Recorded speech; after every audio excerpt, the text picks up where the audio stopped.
So many people nowadays talk about how can you make friends, make connections, and gain influence. But what if I told you that's not even the most important skill? What's more important is once you make these friendships or connections or associateships, if you will, it's far more important to actually maintain them than it is to go get new ones. Otherwise, you're going to find yourself having a revolving door of people that just come in and out your life. And that's assuming you know how to make friends and connections to begin with. If you don't even know how to do that, then you're just not going to have many people in your life. And as most people know, your success in life in general can be determined by the quality of your relationships. If you don't have any relationships, that's going to speak volumes as far as how far you're going to go. If you're tired of this happening to you and you want to know how to maintain these relationships, stay tuned. Greetings everyone, this is Elijah from Social Dynamics, and I'm here to teach you how you can maintain your friendships and connections so that they don't just come walking in your life and walking out and y'all weren't even able to help each other. So obviously I shot this footage after the video because you see I'm wearing a hoodie and I'm wearing a polo shirt in the video. But I actually made a mistake. There's something different about my appearance in the video. And rather than re-record it, I decided let's go and play a little game with it because it's kind of like an optical illusion. So what do you think is different or kind of wrong about my appearance in the video? Drop that in the comment section below and I'll let you know if you're right or if you're wrong. But when you find out what it is, if you leave a comment, you're going to be like, oh, why didn't I notice that? Let's have some fun with this. But let's go ahead and get back to the video. People ask me all the time, how is it that you have so many friends, you're able to get so much things done when it comes to event planning, and how you're able to connect with people? And the answer is, it's both an art and a science. But let's go ahead and break that down with 5 ways that you can maintain your friendships and maintain connections. This is important because oftentimes it's a connection that's going to take you to the next step, whether it be in your career, whether it be landing that perfect client for you as a freelancer, or whether it just be a person that y'all have so much in common that y'all are just going to be friends for the rest of your life. And you wouldn't even know that y'all could be best friends because they weren't in your life long enough for you to find out. Let's avoid all that by getting into these 5 tips. Tip number 1, and this actually baffles me that I even have to say this, but it's to use the person's name. I don't know what it is about people in these social streets that makes people think that they can build connections without addressing someone by name. Honestly, I think since we live in a society that we do and we can meet so many people, we start to minimize the impact an individual person can have on our lives. Well, I got news for you. If you think it's going to be that easy to get far in life and build connections, newsflash, it will not. You need to do these little small things that are very simple in retrospect that can build rapport with someone.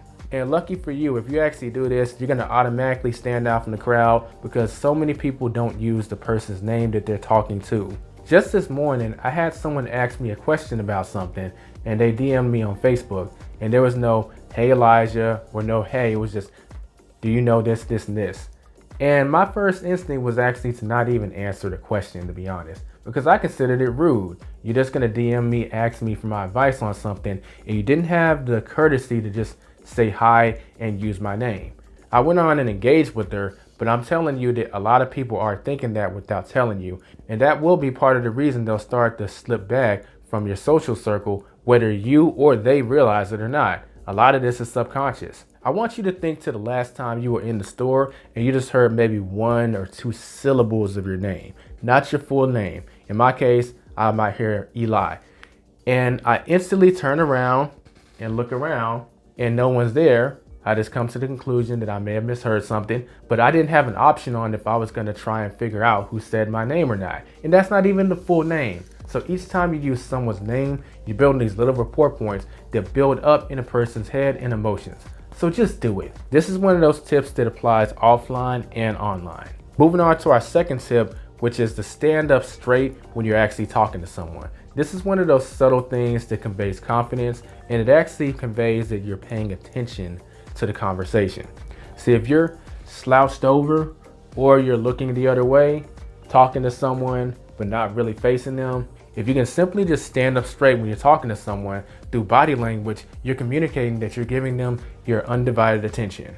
And to reverse this tip, if you lean back with your legs spread apart just a little, this will convey that you're a very confident person and that you are paying attention. Because believe it or not, it actually takes a degree of energy to actually maintain that posture, and that energy is being directed to whatever is in front of you. And since that person will be in front of you, this will subconsciously build in their mind that you are paying attention to them. And the funny thing is, you may or may not even be paying attention. Of course, I would hope you are for the sake of this video and so you can build that connection. But all this builds that picture before you're even tested. And I guarantee you, at some point, you're going to be tested to see if you're paying attention to the conversation.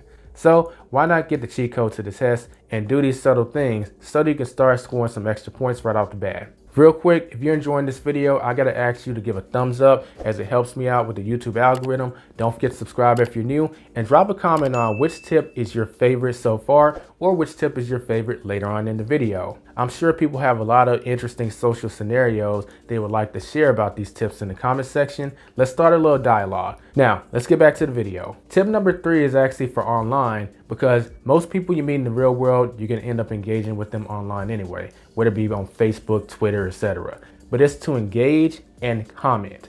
Reason I say comment is because comment is the biggest source of validation you can give someone that you actually saw or read their post and that you're paying attention to them. Once again, this is something that actually is fairly small once you think about it, but it does take a level of intentionality.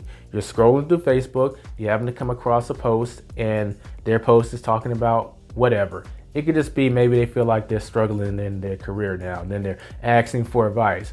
Well, if you drop a comment giving advice, guess what? You're building these little rapport points that will help to maintain that connection or friendship. Let's say you don't have any advice to give. You can share how you've been in a similar boat and you're showing up for moral support. And whenever you figure it out, give me a call because I'm struggling with this problem too. Now you can relate to them. So whether you have something to say advice-wise or not, you still have something to say that can build that rapport. And I'm gonna throw in a quick tip for you content creators out there. You want more people commenting on your stuff?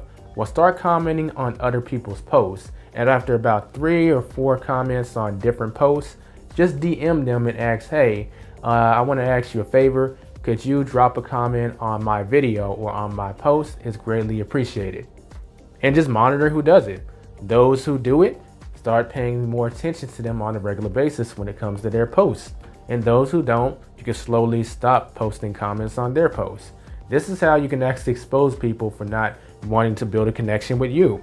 If they're not re-engaging, especially after you've asked, well, that means they're probably just a taker and they don't want to give anything back.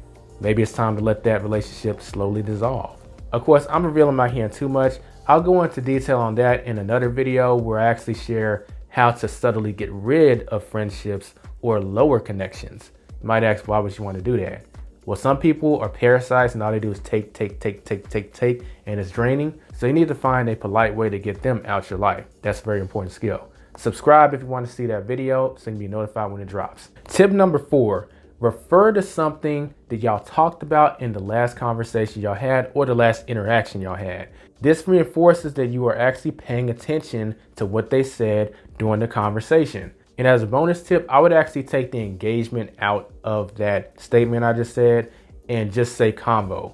The reason I say that is because the last time you talk to someone, whether it be on the phone or in person, there's usually a bigger gap between that and the next time you talk to them. You might have liked their Facebook post or, commented on something like, let's say within the last few days, but it's been a few weeks since you talked to them in person or on the phone.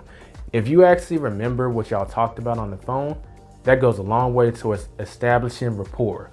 That means that, wow, they actually are emotionally invested in what I had to say and what I'm going through.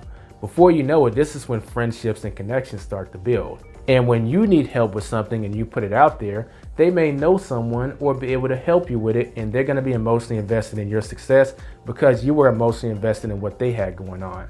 Isn't that nice? Now, the 5th and final tip I have for you is to be more interested in the person that you're talking to than yourself.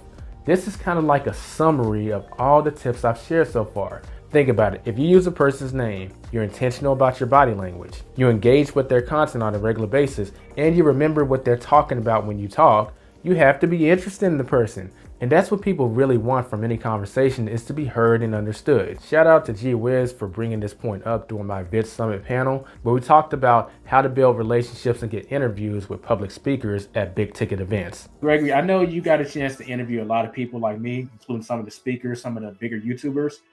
What's your secret to being able to interview them and get footage that you can use for your own brand? Be more interested in them than you are with promoting yourself. Okay. I mean, uh, for example, Cody Sanchez. I did not see that coming, right? And it was crazy. It was like this weird coincidence that when I turned on my camera, the people I was looking for just tend to pop up in little, like David Shands walked by. I didn't expect that. Someone said he was there, but I couldn't find him. As soon as my camera came on, it was him. Then Cody was over here, and I'm like, dude, what is going on right now? And I mean, I just started with a compliment. Cody, thank you for who you are. Of course, what we're talking about here and in that video are ultimately two different things, but this same mindset plays a big role in success in both scenarios. So there we have it. You have 5 things that you should be doing that can maintain your connections or maintain your friendships. If you found value in this video, give this a thumbs up for the YouTube algorithm, subscribe if you're new, and drop a comment on which tip did you find to be the most helpful or the most useful. Now, if you want to know how to network at events to make these friends or make these connections, check this video out that's on the screen right now, where I share 5 tips on how to do so. I'll see you over there, and if not, I'll see you in the next video. Elijah from Social Dynamics, out.